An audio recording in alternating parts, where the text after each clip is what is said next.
are learning more about two Alabama students killed in the New Orleans terror attack. Funeral services have begun for one of the victims, and the family of the other young man, an Auburn student from Montgomery, is speaking out tonight. WDHN's Christian Jones joins us live in the newsroom now with the latest. Christian?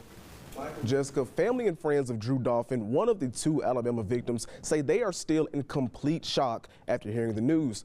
Dolphin was a recent graduate of Auburn University, earning his degree back in 2023. He grew up in Montgomery and graduated from Alabama Christian Academy in 2016 before going on to Auburn. And according to his LinkedIn page, he had been working for Honda in Birmingham ever since graduating from Auburn. He was a supplier process engineer specializing in crisis management.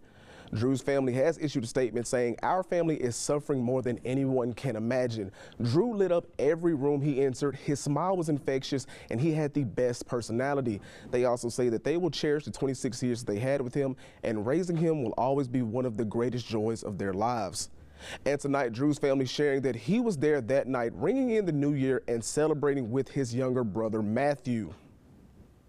He was just a great, very happy, just wonderful kid. Just always fun, prankster. Couldn't stay mad at him. No. Little mischievous. Yes. But a good kid. Yes. Wow. And I tell you, I want for y'all to realize, or anyone to realize, and everybody that knows Drew and knows Matthew, they were one. The kids, they slept together. They were best friends. Drew lived in Birmingham, but he would go to the lake every weekend to be with his brother. They were just extremely close brothers. Matthew survived the attack but left the scene without his brother. And today, funeral services began Friday for another Alabama student killed in the New Orleans attack, Kareem Badawi. He was just 18 and had come to Alabama from his hometown of Baton Rouge. His funeral service will take place after his burial, a tradition in his faith. But first, his family gathered for a brief prayer service. All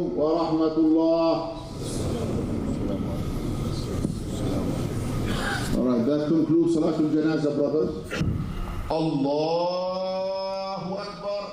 Family and friends gathering at the Islamic Center of Baton Rouge for Alabama freshman Kareem Badawi's funeral services today.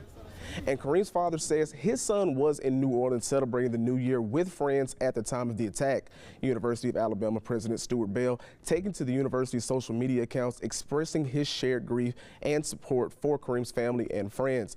Kareem was majoring in mechanical engineering and had just pledged with the fraternity Sigma Chi in the fall, and its members also taking to Instagram saying, "Our thoughts and prayers go out to his family, friends, and all those impacted by this tragedy. All honor to his name." Kareem grew up in Baton Rouge and played football at Escopio High School just last spring before graduating.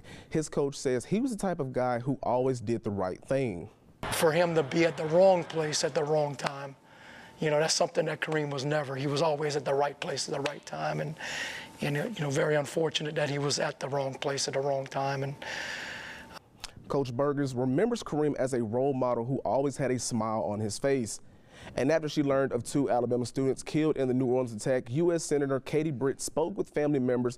After speaking with Drew Dolphin's family, she wrote about Drew, whether it was academics or wakeboarding with his brother Matthew. He followed his passions with genuine zeal and unwavering dedication. He pursued his love for mathematics while earning an engineering degree from Auburn, and then turned that pursuit into a profession at Honda. Drew was living the American dream at age 26. As for Kareem, Britt said he was a devoted son and brother whose gregarious personality constantly brightened the day of those who had the privilege to know him, and would go on to say that Kareem had already cemented himself as an uplifting leader and kind-hearted friend in the Alabama campus community.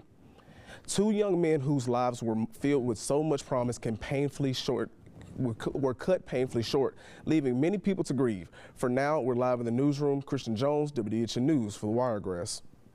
Thanks, Christian. And investigators looking into tips from the public and searching for answers to this tragedy. Stay with WDHN News, and we'll update you with the latest on this case, both on air and online at WDHN.com.